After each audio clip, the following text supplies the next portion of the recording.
ആയി എല്ലാവർക്കും സുഖമല്ലേ. അപ്പം നമ്മളതേ വണ്ടി പൂജിക്കാൻ വേണ്ടി പോവാണ് കേട്ടോ. അപ്പോൾ നമ്മുടെ ബസ് പൂജിച്ച നമ്മുടെ കുറ്റുമുക്ക് അമ്പലത്തിൽ തന്നെയാണ് നമ്മുടെ കാറ് പൂജിക്കുന്നത്. അങ്ങനെ കാറ് നമ്മൾ വന്ന് കുറ്റുമുക്ക് അമ്പലത്തിൻ്റെ നടയിൽ കൊണ്ട് നിർത്തി അതിനുശേഷം തിരുമേനി വന്ന് ബോണറ്റ് തുറക്കാൻ ആളോട് പറഞ്ഞു. അങ്ങനെ ബോണറ്റൊക്കെ തുറന്ന് ഇന്ത്യൻ ഗവൺമെൻറ്റിന് വേണ്ടിയിട്ട് ആള് മറ്റുന്നവർക്ക് കളിക്കാൻ വേണ്ടിയിട്ടാണ് ബോണറ്റ് തുറന്ന് വെച്ചത്. അതിനുശേഷം ആള് നമ്മുടെ കീഴ്ശാന്തിയാണ്, കുറ്റുമുക്ക് അമ്പലത്തിൻ്റെ കീഴ്ശാന്തിയാണ്. മേൽശാന്തിയാണ് എന്നും വരാറ്. ആൾക്ക് പൂജ കീഴ്ശാന്തിയാണ് വന്നത്. അങ്ങനെ പുണ്യാഹമൊക്കെ കൊണ്ട് ആള് ചുറ്റും തൊളിച്ചു കേട്ടോ. പുണ്യാഹത്തെ ചുറ്റും കൊണ്ട് ആള് വന്ന് തൊളിച്ചു. അതുപോലെ കാറിൻ്റെ ഉള്ളിലും വന്ന് തൊളിച്ചു കൊടുത്തു. അതിനുശേഷം അവിടെ നിന്നിട്ട് ആൾ പ്രാർത്ഥിച്ചിട്ടാണ് ഈ പുണ്യാഹത്യം എന്തെങ്കിലും വേണ്ടിയിട്ടും ഒഴിച്ചത്. പൂവും അതുപോലെ നമ്മൾ ഇട്ട് കൊടുത്തത്.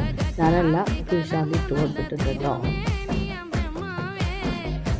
അങ്ങനെ ആള് പൂജ കഴിഞ്ഞ് അതിനുശേഷം ആള് മാല ചേർത്താൻ അതുപോലെ മാല എന്തിൻ്റെ മുന്നിലേക്ക് വെച്ച് നമ്മൾ ആള് മാലയ്ക്കും പിന്നെ മാലയ്ക്കും ചേർത്തി. അതിനുശേഷം ചമ്മലൊക്കെ കാറിൻ്റെ ബോണറ്റിലും ഡിക്കിയിലൊക്കെ ആള് സൈഡിലും ഫ്രണ്ടിലൊക്കെയും തൊട്ട് കൊടുത്തുകൊണ്ടിരിക്കുകയാണ് കേട്ടോ. അത് ചുറ്റും വന്നിട്ട് ആള്.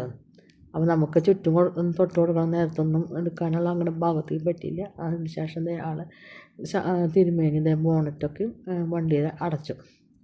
അതിന് ശേഷം പിന്നെ ആൾ നാളികേരമൊക്കെ എടുത്ത് കർപ്പൂരം അതിൻ്റെ മുകളിൽ നാളികേരം വെച്ച് കഴിഞ്ഞാൽ ഇന്നും എനിക്ക് ഭയങ്കര ഒരു ടെൻഷനാണ്, ഉടയില്ലേന്ന്.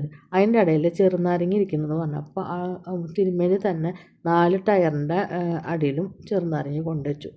അതിനുശേഷം കർപ്പൂരമൊക്കെ കത്തിച്ച് ആൾ നമ്മുടെ വണ്ടീനെ വണ്ടി ഒഴിഞ്ഞ് ഞാൻ പറഞ്ഞല്ലോ, എനിക്ക് നാളികേരം ഉടയ്ക്കണം നേരത്ത് ഭയങ്കര ഒരു ടെൻഷൻ പോലെയാണ്.